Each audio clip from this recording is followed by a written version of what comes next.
make sure if you have a problem dog, you're in contact with the owner.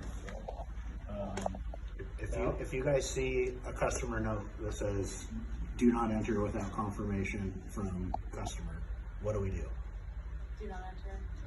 Right? We get confirmation. If we don't get it, you contact Spencer and I, and we'll reschedule or cancel. Never enter a yard we know has an aggressive dog. Yeah. And it's great you guys have backup for that to be like, hey, reschedule. I love what you guys do because sanitary conditions for our animals is really important. And people don't look past it too far. So what you guys do, giving these animals the right place to be, the right environment is awesome. But no pile of dog food that the owner doesn't want to pick up on their own is worth you get it dead. Don't ever forget that, right? And we didn't share that, so I hope I'm not going against what you would say, but I'm going to quiz the team real quick then. yeah. What are our top 3 priorities at Pudini? Who remembers? Your safety, dog safety, customer's opinion.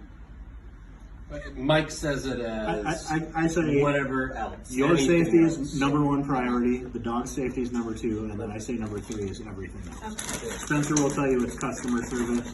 That's a totally fine answer too, but the 2 most important things That was one of my quiz questions. are that we stay safe and then that we keep the dog safe. We don't want them escaping and getting hit by a car. Perfect, yeah. And also rule down, right?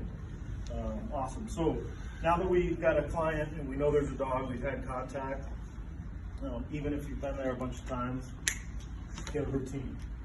And I don't care if you know that this dog is friendly to you, because you've pet it a million times and rolled around in the backyard, go up and build a routine for yourself. Tapping on gates, okay? I know you guys carry some stuff like this.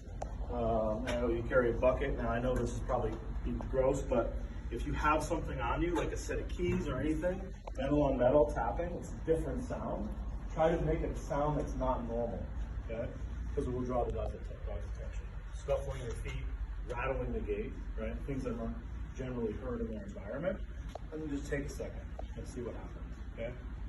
Now, a dog comes out in that moment and looks okay. You gotta make a decision whether or not to go in the yard. Don't let him out, okay? But you can use barriers to stop that. So, stopping feet, rattling stuff, the biggest thing is wait. And don't ever think that because you've been there, you're good to go, all right? I've had several occasions where I was in a good place with the dog, and I was like, all right, go grab for it. And it's like, not today, dude. Ooh, right? Bad place to be. Can happen at any moment. The reason that is because the stress in dogs, canines, they don't have the ability to think about it or reason through it like we do. It's like wet blankets, okay?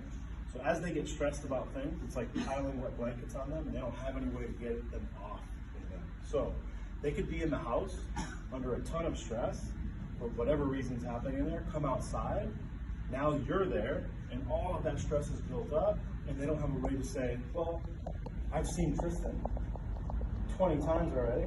All I know is he's here and he's stressing me out a little bit, so I might come after you today, okay? As humans, if you and I start arguing, and I go outside, you're like, he's a dick and he left, right? He's no longer here, so I'm good, right? Dogs don't understand those things, because they're very contextual, okay? You have questions? I wanted to interject real quick. Please. I had a dog I'd seen 100 times. I think I've trained several of you on this yard. That dog one day was like standing its ground, started growling at me. And so I backed out of the yard, finally got a hold of the customer, and it turned out her mother was in town. The dog was just protecting mom. Sure. So, Well, I mean, it was. Mom was stressing the dog out. But one way or the other, like, I had to read a dog that I'd pet 1,000 times, you know.